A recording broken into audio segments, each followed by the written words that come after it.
ആലുവയിൽ KSRTC bus കത്തി നശിച്ചതിൽ 14 ലക്ഷം രൂപ നഷ്ടമെന്ന റിപ്പോർട്ട്.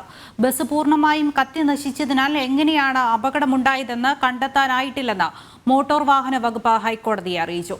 മാവേലിക്കര റീജിയണൽ വർക്ക്ഷോപ്പിലെ മാനേജരോട് വിശദമായ റിപ്പോർട്ട് സമർപ്പിക്കാൻ ഹൈക്കോടതി നിർദ്ദേശം. ശബരിമല തീർത്ഥാടകർക്കായി നിലയ്ക്കൽ പമ്പ ചെയിൻ സർവീസിന് ഉപയോഗിച്ച KSRTC ബസ് കത്തി നശിച്ചതിൽ 14 ലക്ഷം രൂപയുടെ നഷ്ടമുണ്ടെന്നാണ് KSRTC ഹൈക്കോടതിയിൽ റിപ്പോർട്ട് നൽകിയത്. ബസ് പൂർണ്ണമായി കത്തി നശിച്ചതിനാൽ എങ്ങനെയാണ് അപകടമുണ്ടായതെന്ന് കണ്ടെത്താനായിട്ടില്ലെന്നും മോട്ടോർ വാഹന വകുപ്പ് ഹൈക്കോടതി അറിയിച്ചു. ഇക്കാര്യത്തിൽ വിദഗ്ധ അന്വേഷണം ആവശ്യമാണെന്നും MVDയുടെ റിപ്പോർട്ടിലുണ്ട്. തുടർന്ന് ഇക്കാര്യം അന്വേഷിക്കുന്ന മാവേലിക്കര റീജിയണൽ വർക്ക്ഷോപ്പിലെ മാനേജറോട് റിപ്പോർട്ട് സമർപ്പിക്കാൻ ജസ്റ്റിസുമാരായ അനിൽ K. നരേന്ദ്രൻ, S. മുരളീകൃഷ്ണ എന്നിവരുടെ ദേവസ്വം ബെഞ്ച് നിർദ്ദേശിച്ചു. ഈ മാസം 17-നാണ് നിലയ്ക്കൽ പമ്പ സർവീസ് നടത്തുന്ന 8 വർഷം മാത്രം പഴക്കമുള്ള KSRTC ബസ് പ്ലാത്തോട് വെച്ച് കത്തി നശിച്ചത്.